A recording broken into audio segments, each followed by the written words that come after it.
Présentation de la méthode Flores-Gonota. Graphisme, c'est la technique de la représentation ou de la description par les signes, c'est également la technique du tracé précis des figures et des signes.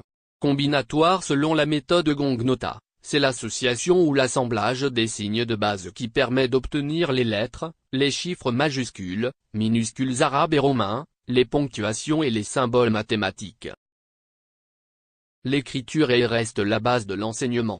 De ce fait, elle est l'élément sans lequel l'apprentissage ne saurait se faire. La bonne écriture s'inspire de différents modèles existants selon le choix et l'option voulue.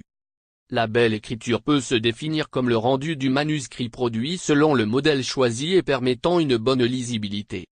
L'art et la bonne pratique de la calligraphie et du graphisme classique qui permettent d'avoir une bonne écriture, ont tendance à perdre leur valeur.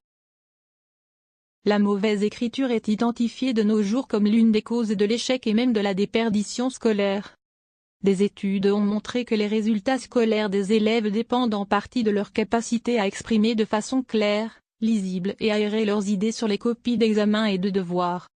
Les ordinateurs et autres outils numériques ont envahi notre quotidien et avec eux l'usage des caractères d'écriture que nous offrent ces outils divers. L'homme de nos jours perd progressivement l'habitude d'écrire à la main, car l'enseignement de l'écriture est pédagogiquement mal élaboré. Sinon, comment comprendre qu'enseigner de la maternelle au primaire, nous ayons près de 80% d'élèves et étudiants qui écrivent mal, voire très mal. La problématique autour de l'écriture se décline en plusieurs points. Le manque d'outils pédagogiques et une méthode cohérente bien élaborée dans la démarche actuelle de l'enseignement de l'écriture.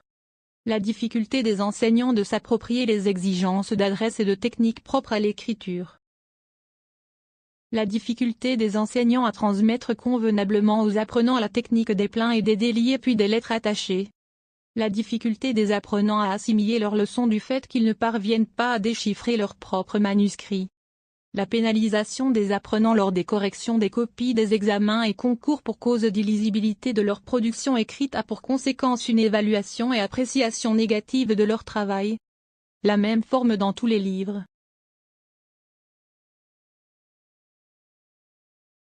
Regardez la complexité de la cursive. La diapositive précédente met en évidence la complexité de la cursive. En comparant par exemple la lettre E en majuscule cursive dans 3 manuels d'écriture pour enfants de 6 à 8 ans, nous obtenons 3 tracés disparates. Cependant, dans l'approche scripturale qui est à usage courant et quotidien, le E dans tous les documents consultés garde la même forme. De ce constat alarmant, est née la question de savoir, comment faire pour donner aux enseignants, élèves et autres apprenants le plaisir d'écrire avec une démarche cohérente et des outils adaptés. D'où la méthode Flores-Gonota, méthode facilitatrice de l'apprentissage de l'écriture.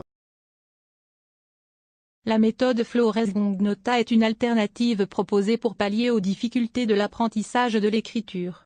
Elle est basée sur un décodage de lettres et prend sa source dans la démarche scripturale de l'alphabet latin.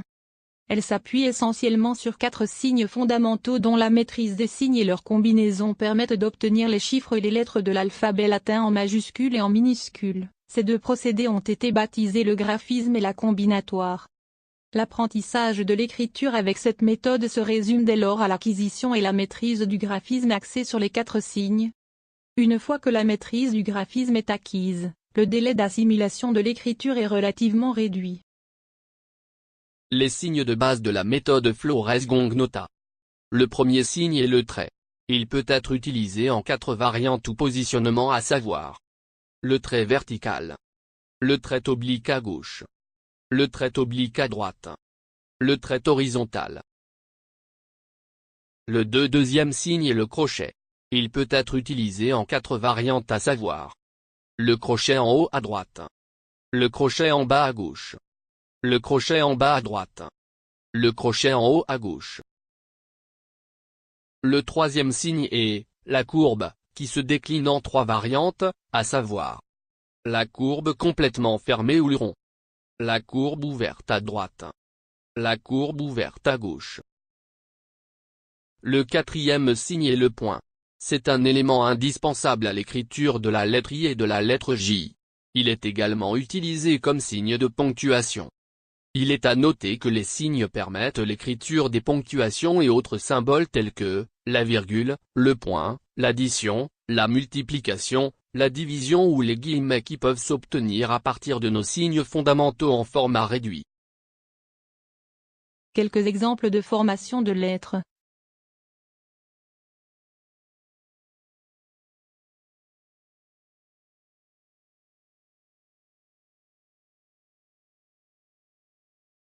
Comparaison de l'écriture des élèves avant et après le test.